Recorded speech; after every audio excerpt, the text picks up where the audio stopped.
Hi friends, ഞാൻ രാജശ്രീ. ഏവർക്കും രാജീസ് കറി ലാബിലേക്ക് സ്വാഗതം. ഇന്നിവിടെ ഞാൻ തയ്യാറാക്കാൻ പോകുന്നത് വെജുകാർക്കും നോൺ വെജുകാർക്കും ഒരുപോലെ ഇഷ്ടപ്പെടുന്ന പപ്പടം കൊണ്ട് ഒരു കറിയാണ്. അപ്പോൾ നമുക്ക് അതിലേക്ക് ആവശ്യമായ ഇൻഗ്രീഡിയൻസ് എന്തൊക്കെയാണെന്ന് നോക്കാം. അതിലേക്ക് വേണ്ടിയിട്ട് ഒരു 8 പപ്പടം ഞാൻ എടുത്തിട്ടുണ്ട്. 3 ചെറിയ ഉരുളക്കിഴങ്ങ്, 2 ചെറിയ സവാള, ഒരു ചെറിയ പീസ് ഇഞ്ചി, കറിവേപ്പില, 6 പച്ചമുളക്, വെള്ളം, ഉപ്പ്, ഗരം മസാലപ്പൊടി. പിന്നെ അതിലേക്ക് വേണ്ടി തേങ്ങ വറുത്തരച്ചതും കൂടി എടുത്തിട്ടുണ്ട്. ഈ തേങ്ങ വറുത്തരച്ചതിൻ്റെ ഒരു വീഡിയോ ഇന്നലെ ഞാൻ പോസ്റ്റ് ചെയ്തിട്ടുണ്ടായിരുന്നു. അത് കാണാത്തവർ ആരെങ്കിലും ഉണ്ടെങ്കിൽ അത് തീർച്ചയായിട്ടും കാണണം. ഒരു മീഡിയം സൈസ് തേങ്ങയുടെ പകുതിയാണ് ഞാൻ തേങ്ങ വറുത്തരയ്ക്കാൻ വേണ്ടി ഉപയോഗിച്ചേക്കുന്നത്. ആ അരപ്പ് തന്നെ മുഴുവനായിട്ട് ഞാൻ ഇതിലേക്ക് എടുത്തിട്ടുണ്ട്. ഇനി നമുക്കതെങ്ങനെയാണ് തയ്യാറാക്കുന്നതെന്ന് നോക്കാം. അതിനുവേണ്ടി ഞാനൊരു മൺചട്ടിയാണ് എടുത്തേക്കുന്നത്. അതിലേക്ക് നമുക്ക് ആദ്യം ഉരുളക്കിഴങ്ങ് ചേർത്ത് കൊടുക്കാം. ഉരുളക്കിഴങ്ങ്, സവാള,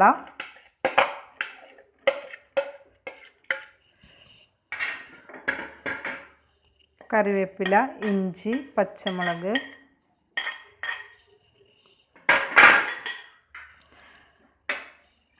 അര ടീസ്പൂൺ ഗരം മസാലപ്പൊടി,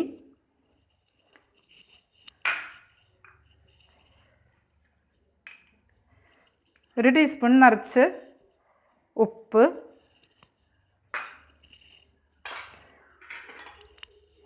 പിന്നെ നമ്മൾ നേരത്തെ തയ്യാറാക്കി വെച്ച അരപ്പ് അതുകൂടി ചേർത്ത് കൊടുക്കുക.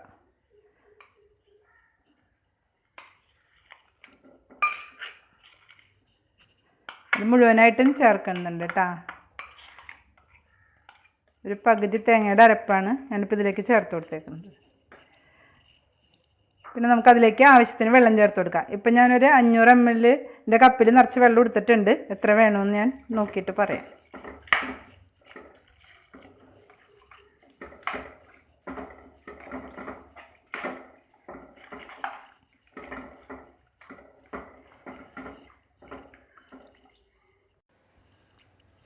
അഞ്ഞൂറ് ml വെള്ളം ഞാൻ ചേർത്ത് കഴിഞ്ഞാൽ അത് പോരാ. അപ്പം നമുക്ക് കുറച്ചുകൂടി ഒഴിച്ചു കൊടുക്കുകയാണ്.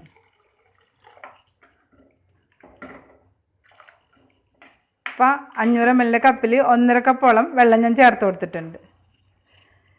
ഇനി നമുക്ക് സ്റ്റവ് ഓണാക്കി ഇതൊന്ന് തിളപ്പിച്ചെടുക്കാം. തിളച്ച് കഴിയുമ്പോഴാണ് നമ്മൾ ഇതിലേക്ക് പപ്പടം ചേർത്ത് കൊടുക്കുന്നത്. അതെങ്ങനെയാണെന്ന് ഞാൻ കാണിച്ചു തരാം.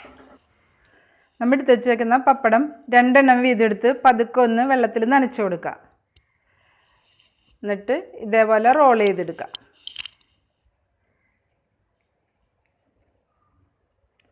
കണ്ട, ഇതേപോലെ റോൾ ചെയ്തെടുത്തിട്ട് നമുക്കതിനെ ചെറുതായിട്ട് കട്ട് ചെയ്തെടുക്കാം. ചെറിയ പീസായിട്ട് കട്ട് ചെയ്യണം, അല്ലെങ്കിൽ ഇത് പപ്പടം കറിയിൽ കിടക്കുമ്പോൾ ഭയങ്കര ഒന്നും കൂടി വികസിച്ച് വരും. അപ്പോൾ ഭയങ്കര വലിയ പീസായിട്ട് വരും. അതാകുമ്പോൾ ആവശ്യത്തിന് വലിപ്പം ഉണ്ടാവുള്ളൂ. അതുപോലെ എല്ലാവരും നമുക്ക് കട്ട് ചെയ്തെടുക്കാം.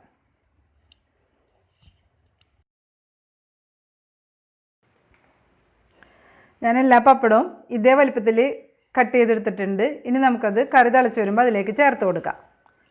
അങ്ങനെ നമ്മുടെ കറി തിളച്ചിട്ടുണ്ട്. നമുക്കതിലേക്ക് പപ്പടം ചേർത്ത് കൊടുക്കാം.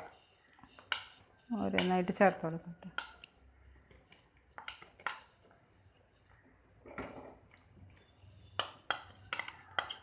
നന്നായിട്ടൊന്ന് ഇളക്കി കൊടുക്കാം. ഇതിപ്പോൾ ഹൈ ഫ്ലെയിമിലിട്ട് തന്നെയാണ് ഞാൻ തിളപ്പിച്ചെടുത്തത്. ഇങ്ങനെ ഒരു 5 മിനിറ്റ് കൂടെ തിളച്ച് കഴിയുമ്പോൾ നമുക്കത് മീഡിയം ഫ്ലെയിമിലേക്ക് മാറ്റി കൊടുക്കാം. അങ്ങനെ അത് നമുക്ക് വറ്റിച്ചെടുക്കാം. അങ്ങനെ നമ്മുടെ കറി 5 മിനിറ്റ് ഹൈ ഫ്ലെയിമിൽ കിടന്ന് തിളച്ച് വന്നതാണ്. ഇനി നമുക്കതിനെ ഒന്ന് മീഡിയം ഫ്ലെയിമിലേക്ക് മാറ്റി നന്നായി വറ്റിച്ചെടുക്കാം. അപ്പോൾ ഇടയ്ക്കൊന്ന് തുറന്ന് നോക്കി ഇങ്ങനെ ഇളക്കി കൊടുക്കണം കേട്ടോ. ഇത് മീഡിയം ഫ്ലെയിമിൽ കിടന്ന് വറ്റി വരുമ്പോൾ നമുക്ക് കറി ഓഫ് ചെയ്യാം.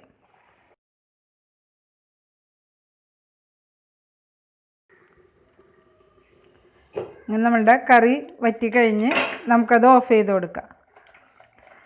കറിയുടെ ഉപ്പ് നോക്കിയിട്ട് ഇല്ലെങ്കിൽ അത് ചേർത്ത് കൊടുക്കണം. ഇപ്പം ഞാനിട്ടത് പാകമായിരുന്നു, അപ്പോൾ അതിലേക്ക് ചേർക്കേണ്ടി വന്നില്ല. ഇനി നമുക്കിതൊരു പാത്രത്തിലേക്ക് മാറ്റാം.